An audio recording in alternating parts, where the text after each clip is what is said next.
যে প্রধানমন্ত্রী যে উদ্যোগ করবে ওনাকে অনুরোধ করবো ওনার বক্তব্য দেওয়ার জন্য। ধন্যবাদ। ধন্যবাদ। বিসমিল্লাহির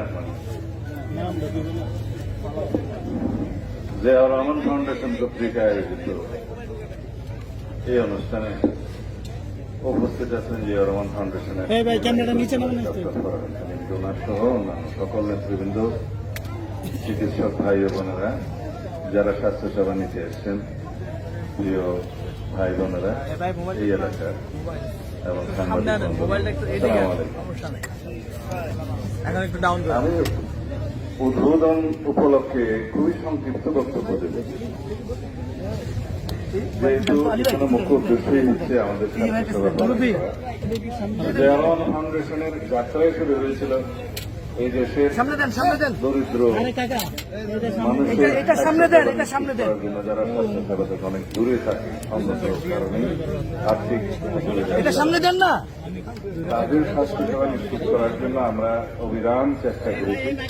আমাদের প্রান্তীয় নেতা বিএনপির ভারপ্রাপ্ত মাননীয় ভারপ্রাপ্ত চেয়ারম্যান জনাব তারেক রহমান এবং সহকর্মী ডাক্তার জুবাইদুর রহমানের নেতৃত্বে চলমান ছিল বহু বছর আগে থেকে।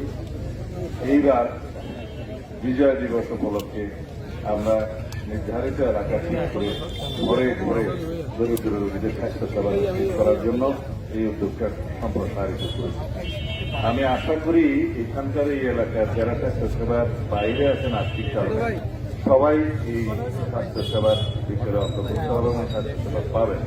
আমরা সাধ্যমতো আমাদের প্রয়োজনীয় ওষুধ সরবরাহ করারও ব্যবস্থা করছি এবং যাদেরকে হাসপাতালে ভর্তি করানোর মতো রোগী আছে তাদেরকে হাসপাতালে ভর্তি করানোর ব্যবস্থাও আমরা এখানে নিচ্ছি এবং আমি এটা অবহিত দিয়েছি ইতিমধ্যে। সুতরাং এই স্বাস্থ্যসেবা ক্যাম্পের আওতায় যারা দরিদ্র এবং স্বাস্থ্যসেবার নিচে অপারও বিভিন্ন কারণে তারা সবাই এখানে স্বাস্থ্যসেবা পাবেন আশা করি। এবং আমাদের এই উদ্যোগ সম্পূর্ণ অরাজনৈতিক, এটি একটি মানবিক উদ্যোগ এবং বাংলাদেশ জাতীয়তাবাদী দলের রাজনৈতিক আদর্শই হচ্ছে এদেশের জনমানুষের নিরীহ মানুষের সেবা প্রদান করা এবং সর্বস্তরের জনগণ যাতে আমাদের এই স্বাস্থ্যসেবা সহ সকল মানবিক উদ্যোগের উপকারমুখী হন, সেরকম আমাদের প্রচেষ্টা জারি থাকে। আমি এই স্বাস্থ্যসেবা উদ্বোধন ঘোষণা করছি এবং এর সফলতা কামনা করছি। আপনারা যারা আয়োজনে এসছেন, সবাই সহযোগিতা করছেন, তাদের সকলকে কৃতজ্ঞতা জানাচ্ছি। ধন্যবাদ।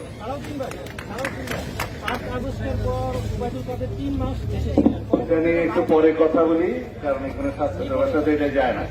যাবে?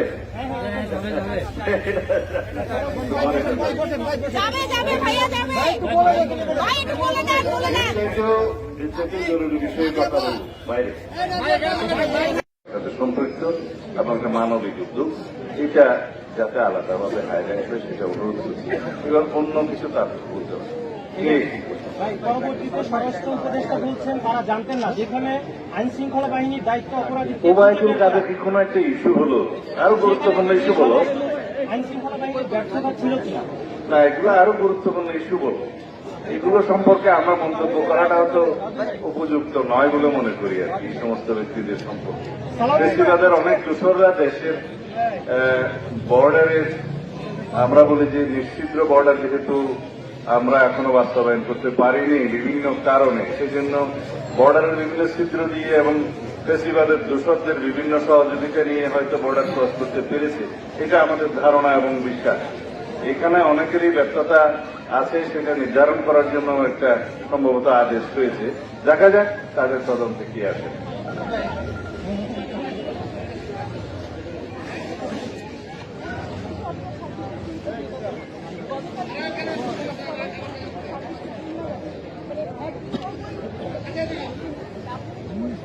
এটার প্রাথমিক প্রতিক্রিয়া হিসেবে সাভারের জাতীয় স্মৃতিসৌধ থেকে আসার সময়ে একটা প্রতিক্রিয়া ব্যক্ত করেছিলাম যে নেহায়েত একটি নির্বাচন সম্পর্কিত সময়ের ধারণা দিয়েছেন তিনি। এখানে দিন তারিখ মাস সহ এবং নির্ধারিত প্রয়োজনীয় সংস্কার নির্বাচনমুখী এগুলো করা এবং তার জন্য প্রয়োজনীয় সময় নির্ধারণ সহ এবং একটি নির্বাচনের রোডম্যাপ জনগণ প্রত্যাশা করেছিলেন মাননীয় প্রধান উপদেষ্টার কাছে, এই অন্তর্বর্তী সরকারের কাছে সেই প্রত্যাশা আমাদের পূরণ হয়নি। যে ঘোষণাটা এসছে গতকালকে প্রধান উপদেষ্টার পক্ষ থেকে, তার প্রেস সচিব দিয়েছেন, সেটা ওনার ভাষণেরই একটি অংশ ছিল। আমরা সরকারি ঘোষণার সাথে একমত কিনা সেই বিষয়ে পরে কথা বলতে পারি, কারণ এটার সাথে যৌক্তিকতা যায় না। সময়ের যে যৌক্তিকতা, প্রয়োজনীয় সংস্কার করার জন্য কতদিন লাগতে পারে, নির্বাচনমুখী সংস্কারগুলো, প্রয়োজনীয় সংস্কারগুলো প্রাথমিকভাবে এবং প্রধানতম সংস্কার বলে মনে করি। এবং এই সরকারের প্রথম এবং প্রধান দায়িত্ব হল একটি সুষ্ঠু, সুন্দর, নিরপেক্ষ, অংশগ্রহণমূলক নির্বাচন উপহার দেয়া। সেই লক্ষ্যে কিছু প্রয়োজনীয় সংস্কার, আইনি সংস্কার, কিছু প্রাতিষ্ঠানিক সংস্কার এবং কিছু মাঠের সংস্কার প্রয়োজন আছে। সেগুলোর জন্য যে সময়টা প্রয়োজন সেটা আমরা বিশ্লেষণ করে দেখেছি যে কোনোভাবেই 4 থেকে 6 মাসের বেশি লাগার কথা নয়। সুতরাং গণতান্ত্রিক যাত্রা পথে যাতে আমরা কোন রকমের কৌশল প্রয়োগ না করি, সেই আহ্বান জানাবো এই অন্তর্বর্তী সরকারের কাছে। ধন্যবাদ।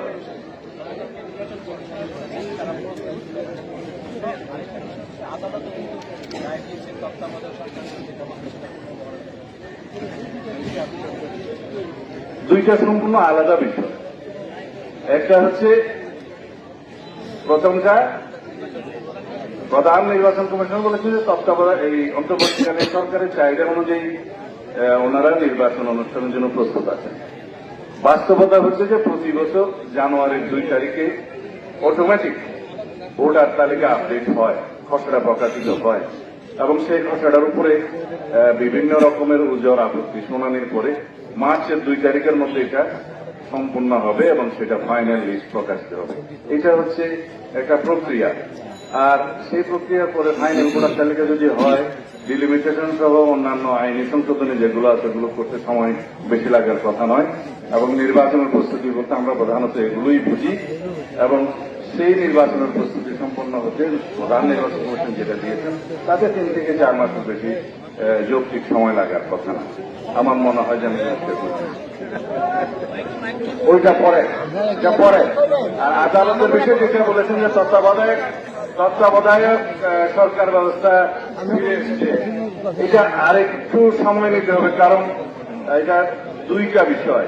একটা হচ্ছে যে সংসদে পঞ্চদশ সংশোধনী মাধ্যমে তত্ত্বাবধায়ক সরকার ব্যবস্থা উঠিয়ে দেওয়া হয়েছে এবং একই সাথে তার আগে সুপ্রিম কোর্টের আপিল বিভাগ একটি জাজমেন্ট দিয়েছে যেখানে তত্ত্বাবধায়ক সরকার ব্যবস্থা বিলুপ্ত করে। সেটার বিরুদ্ধে এখন রিভিউ শুনানির জন্য পেন্ডিং আছে, রিভিউ আছে এবং সেই রিভিউটা ফাইনালাইজ হওয়ার জন্য আগামী মাস পর্যন্ত সম্ভবত সময় আছে।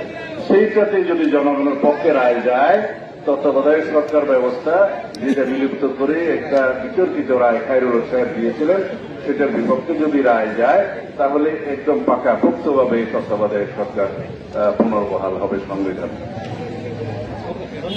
ধন্যবাদ।